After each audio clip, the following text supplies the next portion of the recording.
I wanted to start with a few highlights. No way that we have time to read 2 whole chapters this morning. So I thought we'd start with a few highlights of a story that's fairly well known to everyone about the Ark. And then I have this cool deal here. Rose Publishing puts out. I told Sherry when I was working on the lesson, I'm really thankful that I've got some neat teaching aids. I'm going to pass this one around to you. This is the Ark up here, as you can see, and then it's kind of a artist depiction of what it would have looked like inside. I'm not sure I'm so much with the inside, other than what we see here is that it had 3 decks, so it was a 3-deck ship. What's fascinating to me, when you look at this small picture at the top, that little white thing you can barely see right now, that's a person. So that gives you an idea of the size of the ship. And then the width of it, it was fairly broad, as we'll go over in just a second. And there's a neat picture of it being built down here. I mean, you're building roughly, 120 to 150 houses to make this one Ark. You're growing all your own timber. You're harvesting your own timber. You're milling your own timber. With you and how much help? 3 sons. Yeah, no wonder it took 100 years. But there's a fascinating drawing of it down here, what it would have looked like under construction. And then I'm also fascinated by, they've got a picture of what it would look like in the water and so on. So a couple of minutes, we'll pass that around. So a few highlights then. It was 450 feet long. So if you think about that, I don't know, my house, if I look at my house going this direction, it's about 30 feet, one side to the other. And typically, I think your homes are about 20 feet deep, I guess, or 40 by 20, or depending on how big a house you have and whether it's, because ours is a single floor plan, so they tend to be wider or deeper, where the traditional 2 stories seem to be a little more shallow but higher. But 4.5 football fields, which is also hard to imagine visually. I mean, even though I've been there, it's still hard to imagine that. To begin with, if you go in a stadium, the football field looks like this big when you're in the stadium. But yeah, that's like 150 houses one way. It's like 2 or 3 houses deep, and then you got 4.5 stories high, 45 feet high is 4.5 stories. This is no small thing under construction. It had 3 decks with rooms, and logically, I mean, one of the things that God tells Moses, God tells Noah is to bring supplies and food into the Ark. The animals came in too, but they needed to be able to eat. They're going to be at sea for quite a while here. So it had rooms, probably storage, living space, and so on, 3 decks. Had a door on one side, a roof, 18 inches from the top, a window rather, 18 inches from the top of the roof, coated with pitch inside and out. It is the equivalent of 500, I wrote 2-deck or double deck. You ever seen a freight car that's a cattle car and they've got a floor in it and they'll have animals on the bottom and animals on the top? 500 of those holding 240 sheep each. That's the capacity of the Ark. 500 times 240, I'll do the math for you, is 120,000 animals. Now, that's the entire cubic volume of the boat. Obviously, other things would have gone in, but still, this is a massive piece. This isn't any tiny little wooden thing bobbing around with 10, 12 animals on it. So it's really, really good height. Then a question I had for you, one of the things that we'll see in there is that God's going to cause the flood to not just cover the earth, but to a height of 20 feet above the highest mountain. Why would he do that? Everybody's dead way before you get up the highest mountain. So why do you have to cover the entire earth 20 feet above the highest mountain? Very good. You don't want the Ark floating around banging into Mount Everest. It just wouldn't go very well.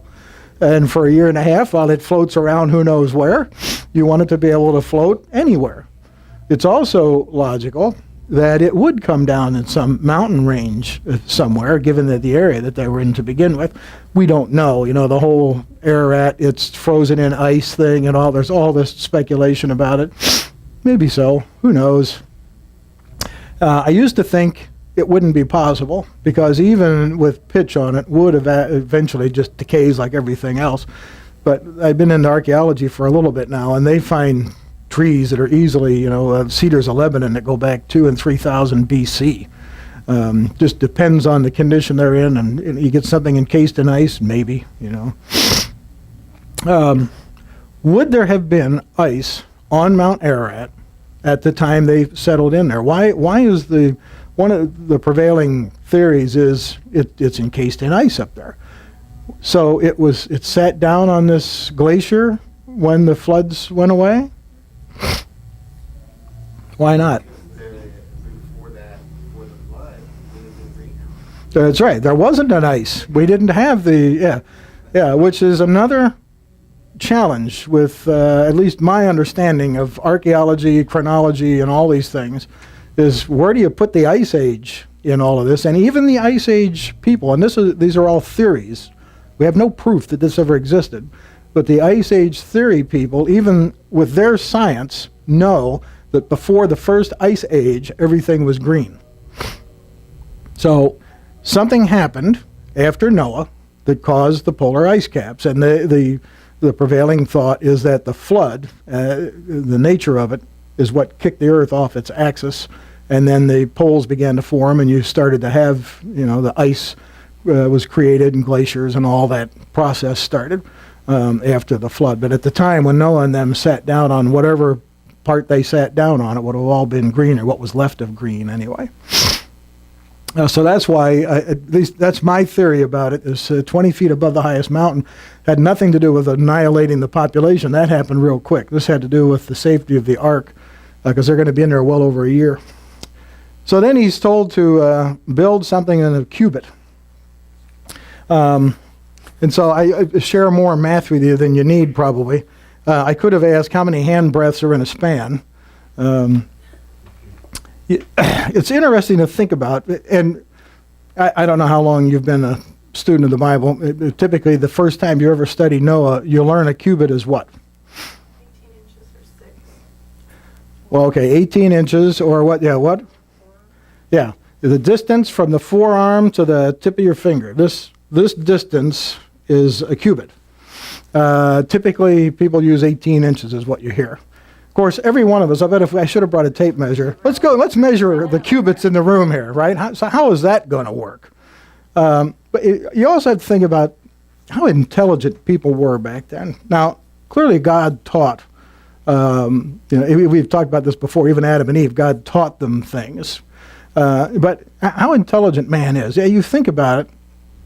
You got a box of tools, you're out in the middle of nowhere, but you don't have any way to measure anything. You're going to come up with some way to measure something. And a couple of things make sense. A stride. Anybody know what a stride is? I mean, it's basically a big step. Well, that's how I'll measure distance. And I'll measure how many steps it takes me to go this way and that way, and I'll measure that. And the same with a cubit. If you're going to measure a brick or a stone that's this long, I'll use this measurement. But the problem is every one of us have different ones. So somewhere they agreed on the standard distance. And you end up with a cubit, which I think is 17. I should have these things memorized. Eventually I'm going to need to. I'm sorry? You're going to end up with 17.5 for a cubit in Hebrew. Uh-oh, something wrong. 17.5. Now, what you end up with, somebody mentioned it before, they then broke a cubit down into a hand breadth, or at some places it's called a palm, and it's basically the width from across the base of your fingers right here is a palm or a hand breadth. And then we have 4 fingers. Guess what? They break each of those down to a smaller measurement, a finger. And so this ends up being 0.73 inches, which I would get shot for using inches. Everything is in centimeters over there. Although centimeters came along in the 1700s. Abraham or Noah wouldn't have known what a centimeter was. But so you have 17 and a half, you have 2.9, and these are rounded. 4 of these gives you 1 of those. 6 of these gives you that, which is what I think Laurie was saying. 6 of these things is a cubit. So you get 4 of these get you that. 6 of these gets you a cubit. And then we have something called a span. And then we have something called a long cubit or a royal cubit. So to figure those out, we actually have some Bible verses. So for Lori's benefit then, so a finger is 0.73. 4 of those gets your palm at 2.9. 6 of those, what is it? 5, 6? Yeah, 6 of those get you 1 cubit, which I think, Lori, is what you were saying. My daughter's 6, so. Oh, it's okay. But, well, it's not okay. I mean, I hope she's going to be all right.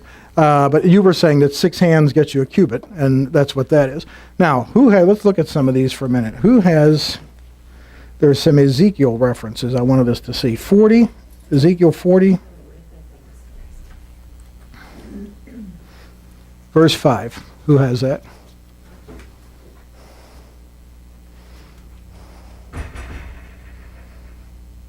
Anybody? Ezekiel 40, verse 5? Okay, would somebody look up Ezekiel 40, verse 5?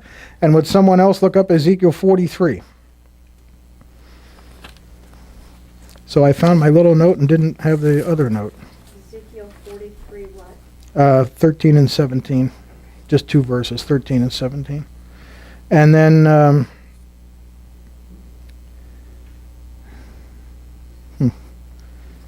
Okay, somebody find Ezekiel 40 and 5?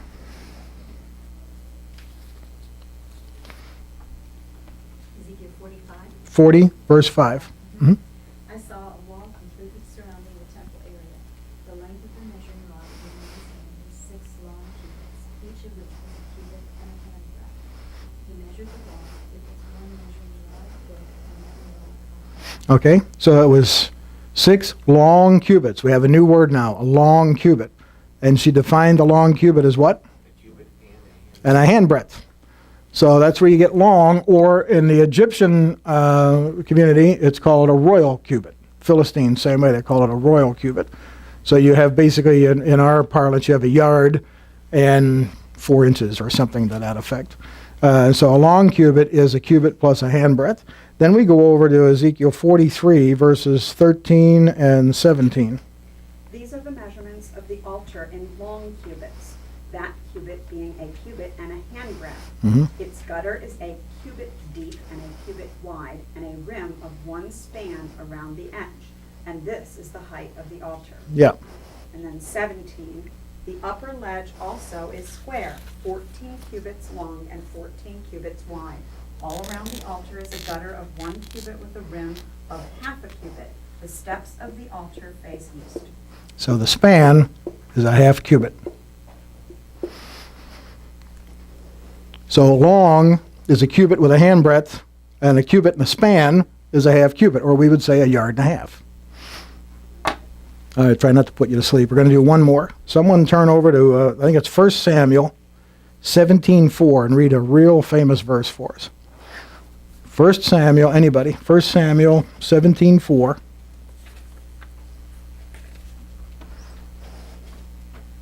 A champion named Goliath, who was from Gath, came out of the Philistine camp.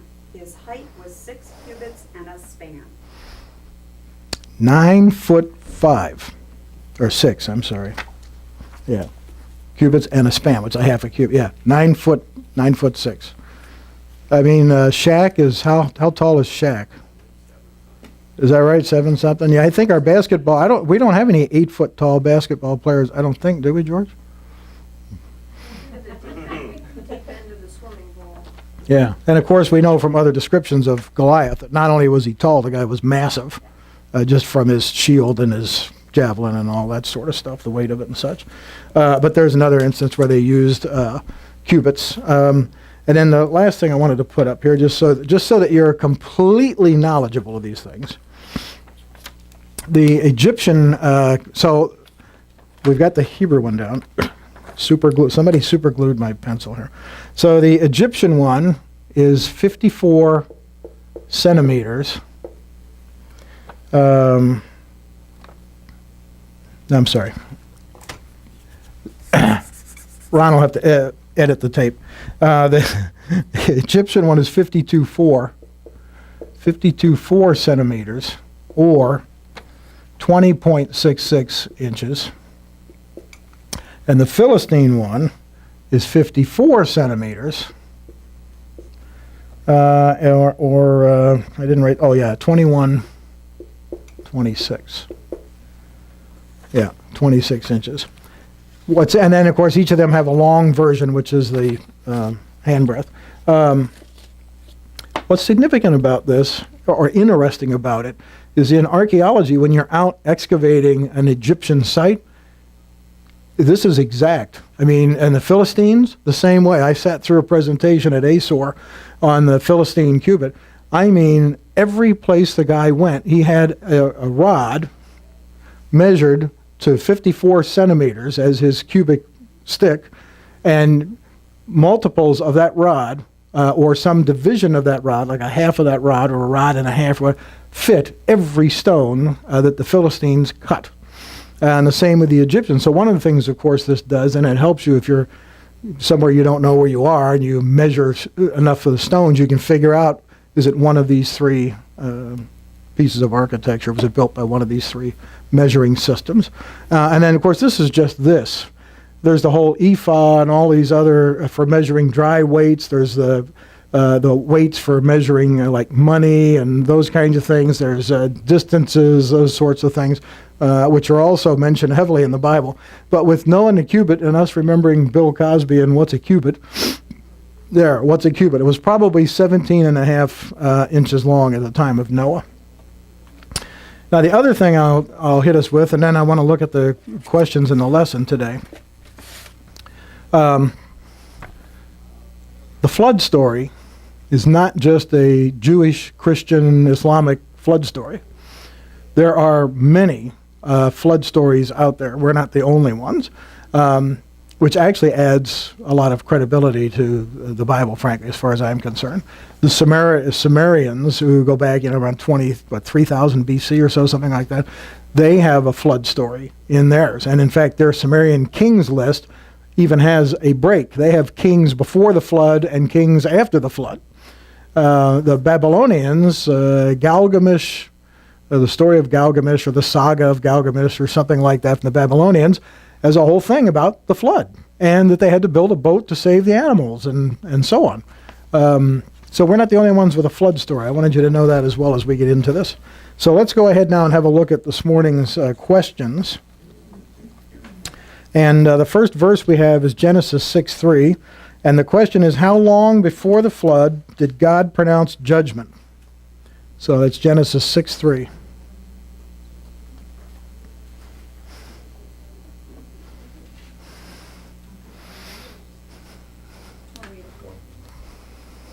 Then the Lord said, my spirit will not contend with man forever, for he is mortal. His days will be 120 years. Okay, it says his days will be 120 years. How long did it take Noah and his 3 sons to build the ark? Probably 120 years. Over 100 years. It took 100 years. So we have Genesis 5:32, which tells us that he was 500. And then we have Genesis 7:6, I think somebody had, which tells us he was 600 when the ark was built. And so we'll come back to these in a second. What caused God to want to rid the earth of man and all God had created? And that's Genesis 6:5, if somebody'd read that. The Lord saw how great the wickedness of the human race had become on the earth, and that every inclination of the thoughts of the human heart was only evil all the time. Yeah. Every inclination of man was evil all the time. We're not there yet, but boy, there's some tones of that I think we see even around us today. But it was an earth. Now, this is an earth that's still pretty much in perfect condition. Yes, it's been cursed, and yes, the Garden of Eden they've been kicked out of, but this is not, it's incredible. The easier it is for man, the more they run to sin, I guess is the way I'd put it. So evil continually for, who knows, hundreds, thousands of years, long time. And finally, God said that's it. I'm going to destroy man. Why was Noah allowed to be saved from this judgment? And that's Genesis 6, 8, and 9. But Noah found favor in the eyes of the Lord. This is the account of Noah and his family. Noah was a righteous man, blameless among the people God. Yeah. So he was saved because he walked faithfully with God. Not that he didn't sin, but he walked faithfully with God. Noah lived 500 years before his 3 sons are mentioned in the Bible. What can we infer about Noah and his children in general, and these 3 sons in particular?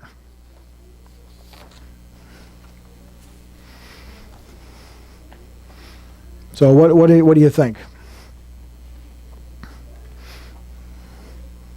All right, I guess we'll go another way. Noah was 500 years old when he fathered his first children. Is that what that's telling us? Probably not. No. Like all the others before him, he had other sons and daughters. We can probably infer that he had other sons and daughters as well. These 3 were chosen why? Yeah. They would have had to have been seen righteousness in God's eyes as well. And who else? All the wives. Yeah.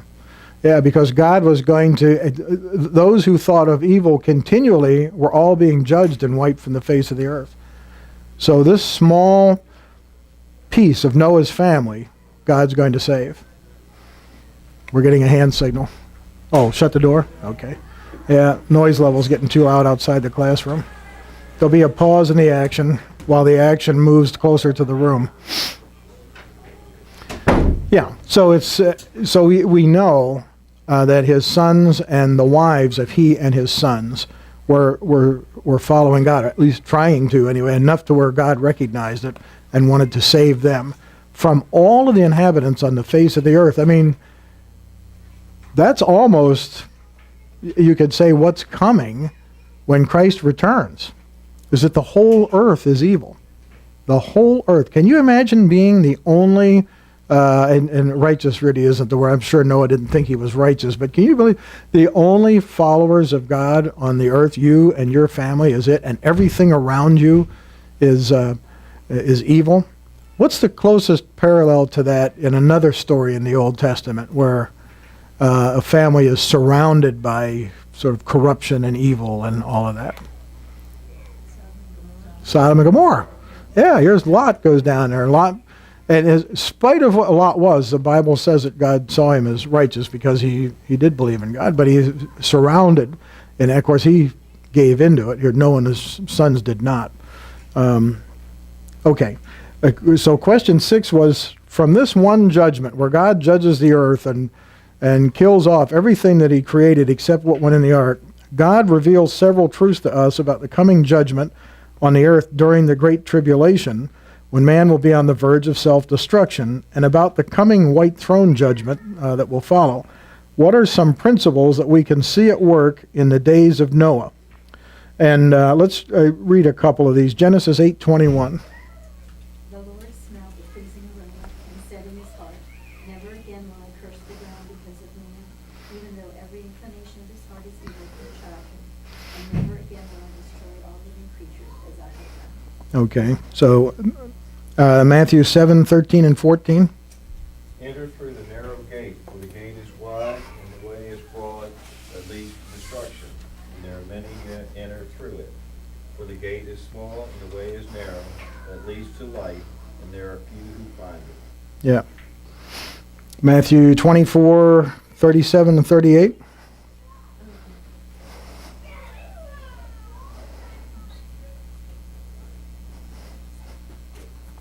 As it was in the days of Noah, so it will be at the coming of the Son of Man. For in the days before the flood, people were eating and drinking, marrying and giving in marriage, up to the day Noah entered the ark. All right. It's another good principle. Was that 37 and 38? Yeah, 1 Peter 3:20.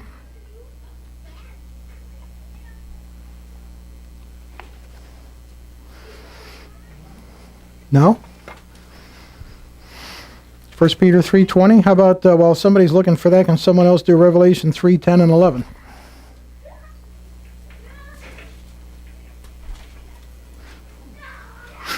I must have missed writing up my little sheets. I thought I had them. Maybe Lori, maybe that was Lori's too or something. Okay, go ahead. Since you have kept my command to endure patiently, I will also keep you from the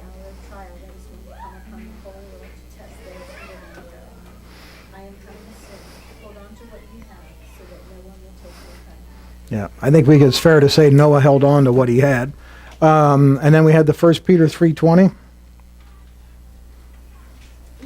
Somebody else did. This is why I do the little pieces of paper in advance. 3:20, yeah.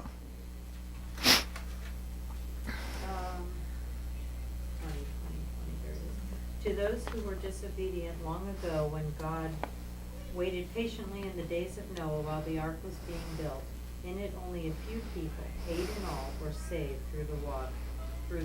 Yep. So a couple of things I wanted you to, I was going to list them all up here, but for sake of time, we'll just go through them. One is the comment that was, the verse that was written earlier, that just in the days of Noah, people were marrying, and nobody knew judgment was coming. Now, clearly Noah had told them by this time, he's out there building this boat and so on. It wouldn't have mattered to any of them. And we're going to see that same thing again then as Christ comes again. It seems like the worse things get, the more people ignore them. Even the Jews, we can see that in the stories of the Jews in Jerusalem when God was bringing judgment on Judah. And it was like they just ignored all the prophets. So one of the things that we know, or a principle that we can see in God's judgments, is that he gives plenty of notice. 120 years in this case with the flood. They had lots of warning it was coming. He never brings judgment without telling people first, clean up your act, you're going to get judged. We see that all through the Bible. God warns of coming judgment beforehand. The other thing we see is that when judgment comes, what happens? That's right, it's swift, it's quick. There's no messing around. Once it's time for judgment, it happens. There's no waffling. God's very serious about it. The other thing, I wrote this one up here because it's something that's hard for us to live with, but it's a reality nonetheless. A lot of people are lost, only a few are saved. And if you look through every judgment you can find in the Bible, that's what happens. A lot of people are lost. Narrow is the way. It's sad, but true, and it's something, of course, God's certainly intimately aware of. Many are lost, few are saved. Let's see what else what he had here. God has the power to bring terrible, awesome judgment on the unrighteous, while at the same time doing what? At the same time he's bringing judgment down on the unrighteous, what's he doing but the righteous? Saving them. Yeah, we see that every time. Look at the plagues in when the Jews were enslaved in Egypt. I mean, he could bring plagues down on cattle, and this cow, if it was Egyptian, would get plague, and the cow that was it didn't. You know that. You look at how he judged them in the desert when someone in the tribe or the clan misbehaved. He'd tell everybody else step back, and there'd be an earthquake, and choomf, they're gone. Exactly the people would be punished, and the ones that weren't were protected. And God promises that all the way through until the end, which is why I wanted you to read one of the verses there, which said, "Stay strong in your faith, no matter how bad things appear, no matter how weak you may get. Stay strong in your faith. God will protect us from the evil that's around us." We see God's very patient. We talked about that. It may seem to us that the world is full of evil, and God's not paying attention to it, but yes, he is. Absolutely. God knows all of the evil that's going on, but he's patient, and he's patient for a purpose and a reason. We see that when judgment comes, it's specific, certain, and clearly from God. That's another thing. When judgment comes from God, it's very clear to everyone it came from God. You know, I'm going to step out on a limb here and say AIDS isn't a judgment from God. It's a result of living a sinful life in a fallen world. When God judges, you will know God has brought judgment on somebody or something. There's a school of thought that said AIDS is God bringing judgment on the homosexual lifestyle. I don't believe that at all. No. And I don't want to get into it other than to say that I think AIDS is simply the result of man sinning, or women, or whatever the case is. So are we going to then say, see, this is the... this? Something in there that said maybe sins. Yeah, if we sin, there's a result of sin that comes with, but that's not God's judgment. When God brings judgment on something, we will know that. What you're talking about is the consequence of sin. Whatever sin you've got, there's a consequence to it. David was told that. Okay, I forgive you, but there's still a consequence to it, and you're going to lose your firstborn son. So the consequence of sin is not a judgment. But we can't, yeah, no, it's a consequence of sin. You can't say, if you say that AIDS is God judging the homosexuals, then somebody having a stroke, God's judging them because they live some certain lifestyle. I mean, this was the problem that Jesus confronted with the Jews when he was walking. They believed anybody that was sick had evil in them. And that was an evil spirit, or that God had judged, or his sin his father had done, or that God, this is Job, There's something you know. about going gender. The sins of the father fall, that is correct. Yeah, but that's different than God judging people. It's a altogether different thing. In any case, and then the last thing I saw from this, and I'd mentioned, we see the innocent are never punished with the wicked. So when was the first time that God sent rain on the earth, and why is this significant? And so that's Genesis 2, 4:6, and Genesis 7:12. Somebody have that? Yep. This is the account of the heavens and the earth when they were created, when the Lord God made the earth and the heavens. Now no shrub had yet appeared on the earth, and no plant had yet sprung up, for the Lord God had not sent rain on the earth, and there was no one to work the ground. But streams came from the earth and watered the whole surface of the ground. And in the 600th year of Noah's life, on the 17th day of the second month, on that day all the springs of the great deep burst forth, and the floodgates of the heavens were opened, and the rain fell on the earth 40 days and 40 nights. Yeah. So why is it significant that it hadn't rained on the earth ever before this? What would be significant about that? Why is that important to know? We had no idea what rain was. Right? So what do you think the reaction to the folks around Noah was? You're nuts. Yeah. It's going to do what? From where? Water is going to come down from the sky? No, water come. Noah, you are delusional. You're going to build a what? Out in the middle of where? An ark for what? To float on what? I mean, yeah, they would have thought he was completely crazy. And then to say that it was going to rain for 40 days. Is that the next one I've got on here? Well, we're going to talk about this anyway. One of the questions I had in the lesson is, it's rained for 40 days many times since then. Hard. Let me tell you, I was in Vietnam in the monsoon season. You can't see your hand. It's raining so hard, night and day after day after day. The world didn't flood. What's the difference? Well, the combination of things. The rain that the Bible's talking about was this sort of biodome, if you will, that was circled the earth, collapsing on it.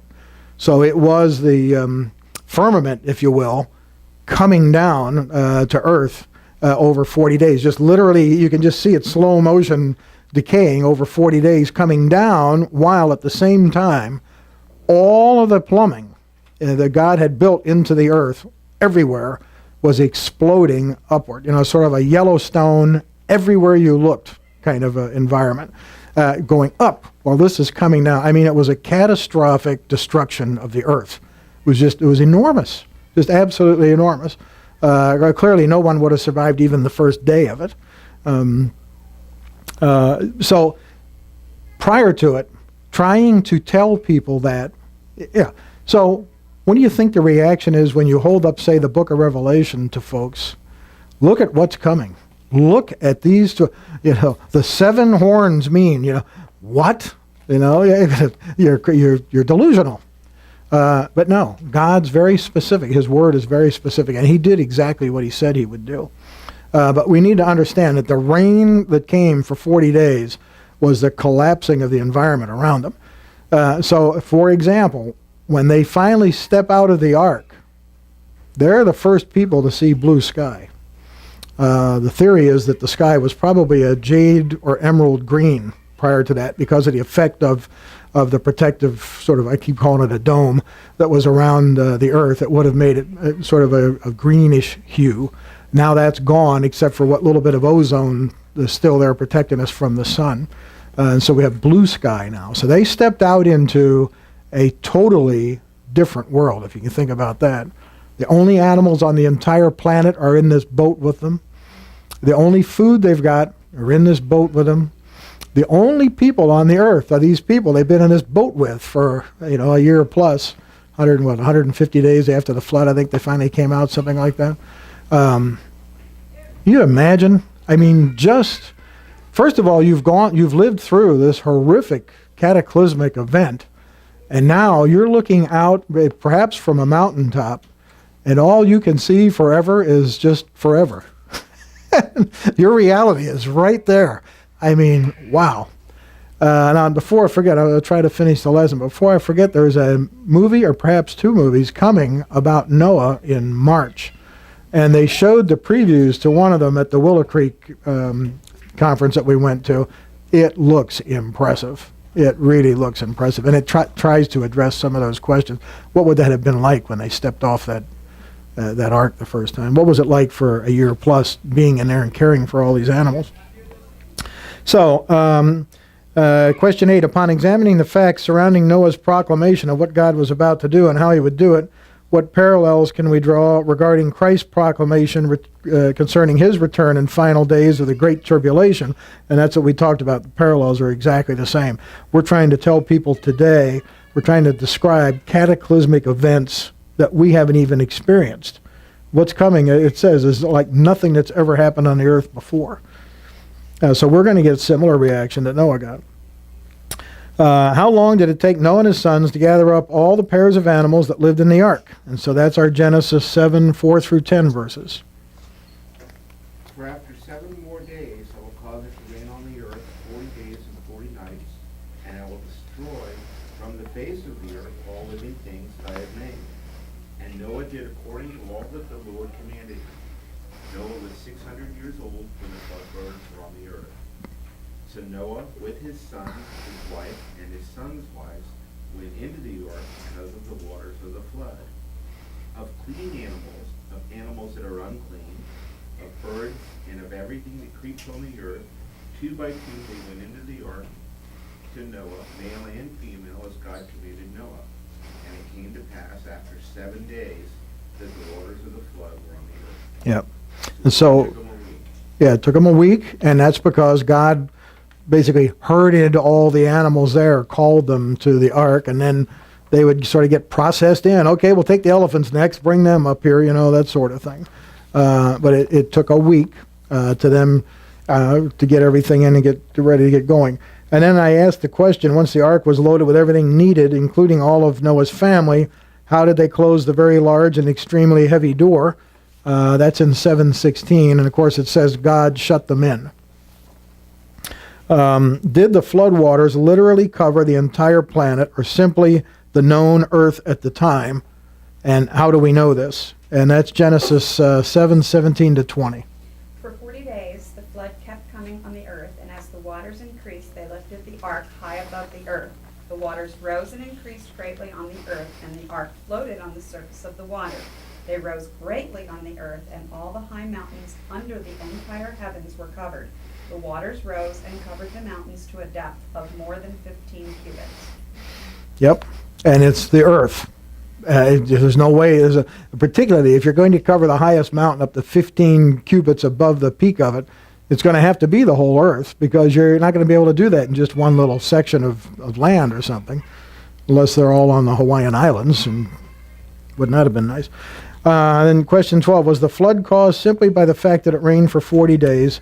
This was the question that I had. And no, if we read, in fact, let's go ahead and read that as our closing verses this morning. That's Genesis 7, 11, and 12. It describes the flood. Genesis 7, 11, and 12.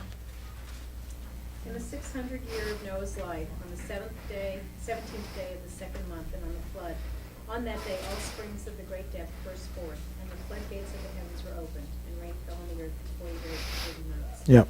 So we had this explosion of the plumbing in the earth out. And then we had the collapse of the dome down all over this 40-day period. Just horrendous destruction. So the Earth that we see today didn't look anything like it did when it was created. And there's some theory that everything that we see today, the relics that we find, everything that we see is all post-flood. How would anything have survived that event? Hard to imagine. Okay. What's that? The fish. Yeah, the fish loved it. Yeah, it was a good fish day. Of course, yeah, Noah's luck. He's up on a mountain peak, and there's lots of fish way down somewhere down there someplace. Yeah. Shem, fetch. Yeah, not likely. So they come off the ark, and we'll get into that story next week. What else survived the flood? What else survived the flood? Clearly, man, animal, the wives, pardon me? Trees, yeah, fish, so on. Something else survived the flood. Because you have Noah and his sons coming to this brave new world, right? Sin-free. Sin survived the flood. Sin floated on the water along with Noah and his family. Along with Noah and his family, and surfaces pretty quickly once they're out of the ark. And a lot of other things change very quickly, which we will talk about next week. Very dramatic changes happen from the moment they leave the ark. So here again we have, instead of Adam and Eve, we have Noah and Mrs. Noah, and their 3 sons. The Brady Bunch, in maybe not a perfect environment, but a brand new environment. Okay. Populate the earth, follow God's teachings. All I put on that ark were righteous people. We should have been fine, right? Should have been fine. And look where we are. But we are direct descendants of Noah. You can tell people that. All right.